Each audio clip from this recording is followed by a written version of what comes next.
ഞാൻ doctor Biniya Bethsaida homeo clinic Kaloor. ഇന്ന് നമ്മൾ നോക്കുന്നത് 35 വയസ്സിനും താഴെയുള്ള സ്ത്രീകളിൽ ഒരുപാട് പേര് മുടികൊഴിച്ചിൽ കാണുന്നുണ്ട്. പക്ഷെ അത് അത്ര ശ്രദ്ധിക്കപ്പെടുന്നില്ല. എന്തുകൊണ്ടായിരിക്കാം അതങ്ങനെ ശ്രദ്ധിക്കപ്പെടാതെ പോകുന്നത്? അതിന്റെ കാരണങ്ങൾ, ലക്ഷണങ്ങൾ, തുടർന്ന് നമ്മൾ ഇങ്ങനെ പോയി കഴിഞ്ഞാൽ അതിന്റെ ഭവിഷ്യത്തുകൾ എന്തായിരിക്കും, നമ്മൾ എങ്ങനെയൊക്കെയാണ് ഇതിനെ മാറ്റി എടുക്കേണ്ടത് എന്നതിനെ പറ്റിയാണ്. ഈ ചാനൽ ആദ്യമായിട്ടാണ് കാണുന്നതെങ്കിൽ ഷെയർ ചെയ്യാനും സബ്സ്ക്രൈബ് ചെയ്യാനും മറക്കാതിരിക്കുക.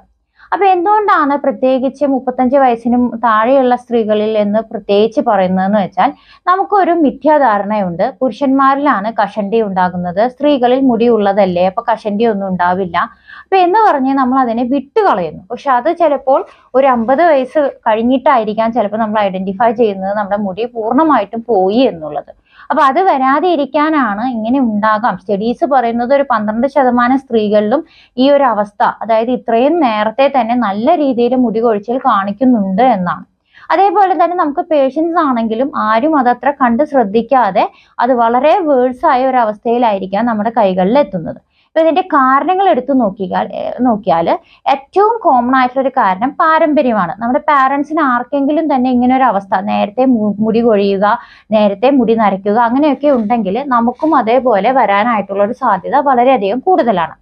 അതേപോലെ തന്നെ പോഷകാഹാരക്കുറവ്, പലതരത്തിലുള്ള പോഷകാഹാരക്കുറവുകളുണ്ട്. അതിൽ ഏറ്റവും കൂടുതൽ HP, അതായത് ഹീമോഗ്ലോബിൻ, ശരീരത്തിലെ ഇരുമ്പിന്റെ സത്ത് കുറഞ്ഞു കഴിഞ്ഞാൽ നമുക്ക് ഈ മുടി കൊഴിച്ചിലും ക്ഷീണവും ഉണ്ടാവും. അതേപോലെ തന്നെ വൈറ്റമിൻ D, വൈറ്റമിൻ B, ഈ രണ്ട് കാര്യങ്ങളും വളരെ ശ്രദ്ധിക്കേണ്ട ഒരു ആവശ്യമുണ്ട്. ഇത് നമുക്ക് സപ്ലിമെന്റുകൾ വെച്ച് തന്നെ ശരിയാക്കി എടുക്കേണ്ടതാണ്. അതിന്റെ കൂടെ നമുക്ക് എന്താ വരിക, പ്രോട്ടീനിന്റെ ഡെഫിഷ്യൻസി. പ്രോട്ടീൻ ആവശ്യത്തിന് നമ്മുടെ ഭക്ഷണത്തിൽ ഉൾപ്പെടുത്തുന്നുണ്ടോ എന്ന് ശ്രദ്ധിക്കണം. ഒരുപാട് ഭക്ഷണം കഴിക്കുന്നുണ്ടെങ്കിലും കൂടുതലും കാർബോഹൈഡ്രേറ്റ് ആണ് നമ്മുടെ ഭക്ഷണത്തിൽ വരുന്നത്. അതുകൊണ്ട് തന്നെ പ്രോട്ടീൻ എത്തേണ്ട അത്ര നമുക്ക് കിട്ടുന്നുണ്ടോ എന്നുള്ളത് നോക്കണം. ഇതിന്റെ കൂടെ തന്നെ നമ്മൾ പലതരത്തിലുള്ള ഡയറ്റുകൾ എടുക്കുന്ന ആളുകളിൽ പലതരത്തിലുള്ള ഡെഫിഷ്യൻസീസ്, വൈറ്റമിന്റെ ഡെഫിഷ്യൻസിയും മാത്രമല്ല പ്രോട്ടീന്റെ ഡെഫിഷ്യൻസിയും കാണുന്നുണ്ട്. അതും ഒരു വലിയ കാരണം തന്നെയാണ്. ഇനി നമുക്ക് പറയാനുള്ളത് PCOS ആണ്, പോളിസിസ്റ്റിക് ഓവേറിയൻ സിൻഡ്രോം.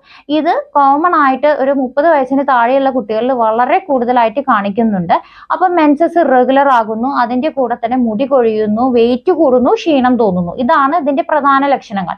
അതിന്റെ കൂടെ വന്നതാണല്ലോ എന്ന് ഓർത്ത് നമ്മൾ വെയിറ്റ് ചെയ്യേണ്ട ആവശ്യമില്ല. അതിന്റെ ട്രീറ്റ്മെന്റും ഒരുമിച്ച് തന്നെ മുടിയെ ശ്രദ്ധിക്കാനും നമ്മൾ പഠിക്കേണ്ടതാണ്. കാരണം അല്ലെങ്കിൽ നമ്മൾ അറിയാതെ തന്നെ മുടി വളരെയധികം കുറഞ്ഞു പോകുന്ന ഒരവസ്ഥ കണ്ടുവരുന്നുണ്ട്. ഇനി നമുക്ക് എന്ത് ചെയ്യാൻ പറ്റും? ഇനി ഒരു പ്രശ്നമാണ്, അടുത്തൊരു പ്രശ്നം, തൈറോയിഡിന്റെ ബുദ്ധിമുട്ട്. തൈറോയിഡിന്റെ ബുദ്ധിമുട്ടൊക്കെ ഇപ്പൊ നേരത്തെ തന്നെ ആളുകളിൽ അല്ലെങ്കിൽ സ്ത്രീകളിൽ കണ്ടുവരുന്നു. ഈ തൈറോയിഡിന്റെ ഹൈപ്പോതൈറോയിഡിസം ആണെങ്കിലും ഹൈപ്പർ തൈറോയിഡിസം ആണെങ്കിലും ഇതേപോലെ തന്നെ ക്ഷീണവും മുടികൊഴിച്ചിലും കാണാറുണ്ട്. അപ്പൊ അതിന് വേണ്ടുന്ന ട്രീറ്റ്മെന്റുകൾ എടുക്കണം. ഇനി അതിന്റെ കൂടെ തന്നെ ഓട്ടോഇമ്മ്യൂൺ ഡിസോർഡേഴ്സിലേക്ക് മാറുന്ന ഒരവസ്ഥ, ഓട്ടോഇമ്മ്യൂൺ, അതായത് ഹാഷിമോട്ടോസ് തൈറോയിഡൈറ്റിസ് തുടങ്ങി പല പ്രശ്നങ്ങളിലേക്കും മാറിക്കഴിഞ്ഞാൽ അതിലും പൂർണ്ണമായും മുടി പോകുന്ന ഒരവസ്ഥ ഉണ്ടാകാറുണ്ട്. നല്ല രീതിയിൽ മുടി കൊഴിച്ചിൽ ഉണ്ടാകുന്നുണ്ട്. ഇത് ഇനി മറ്റു മരുന്നുകൾ കഴിക്കുന്നതിന്റെ ഭാഗമായിട്ട് പാർശ്വഫലമായിട്ടും മുടി കൊഴിയുന്നത് കാണാറുണ്ട്. ഇനിയിപ്പോ നമുക്ക് എന്താണ്, ഇതൊക്കെയാണ് പ്രധാനമായിട്ടുള്ള കാരണങ്ങൾ. അതിന്റെ കൂടെ തന്നെ ഡാൻഡ്രഫ് ഇല്ലാത്ത ആളുകൾ ഇല്ല എന്ന് തന്നെ പറയാം. ഒരു കൂട്ടർ പറയുന്നു ഒരുപാട് കുളിക്കണമോ, ആകെ സംശയമാണ്. കുളിക്കണ്ട എന്നുള്ള പറയുന്നവരുമുണ്ട്, കുളിക്കണം എന്ന് പറയുന്നവരുമുണ്ട്. ഏതായാലും ഡാൻഡ്രഫ് ഉള്ള കേസസിൽ കുളിക്കുന്നതാണ് നല്ലത് എന്നാണ് ഞാൻ മനസ്സിലാക്കുന്നത്. നമ്മൾ എങ്ങനെ ആയാലും നമ്മുടെ സ്കാൽപ്പ് ഡ്രൈ ആവുന്നതിന്റെ കാരണം കൊണ്ട് തന്നെ നല്ല രീതിയിൽ കുളിച്ചാൽ ഡാൻഡ്രഫ് കുറഞ്ഞു വരുന്നത് കാണാറുണ്ട്.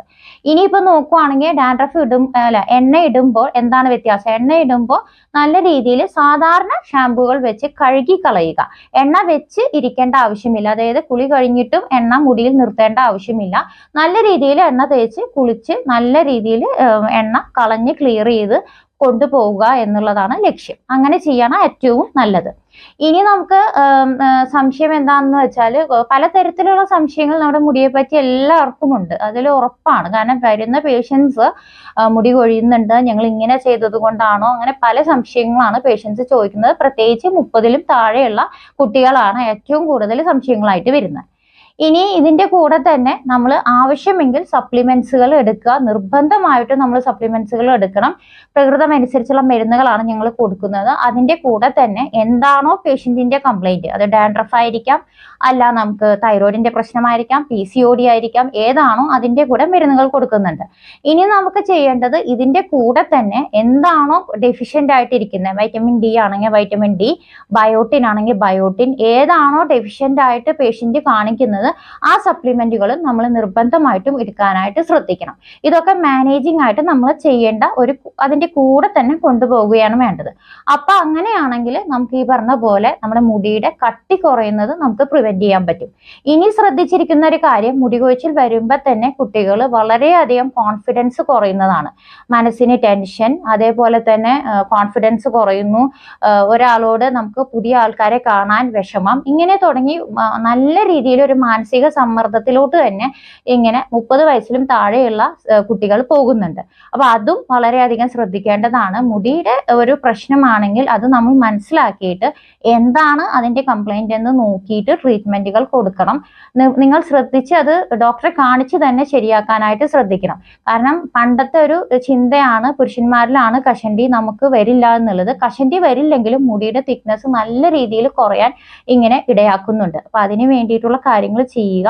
അതേപോലെ തന്നെ നമ്മുടെ ഭക്ഷണ രീതി, ഉറക്കം, നല്ല രീതിയിൽ വെള്ളം കുടിക്കുക. ഡീഹൈഡ്രേഷൻ കൊണ്ട് മുടി നല്ലതുപോലെ കൊഴിയാറുണ്ട്. അപ്പൊ നല്ല രീതിയിൽ വെള്ളം കുടിക്കുക, നല്ല രീതിയിൽ ഉറങ്ങുക. അതിന്റെ കൂടെ തന്നെ ഭക്ഷണവും കറക്റ്റ് ചെയ്യാനായിട്ട് ശ്രദ്ധിക്കുക.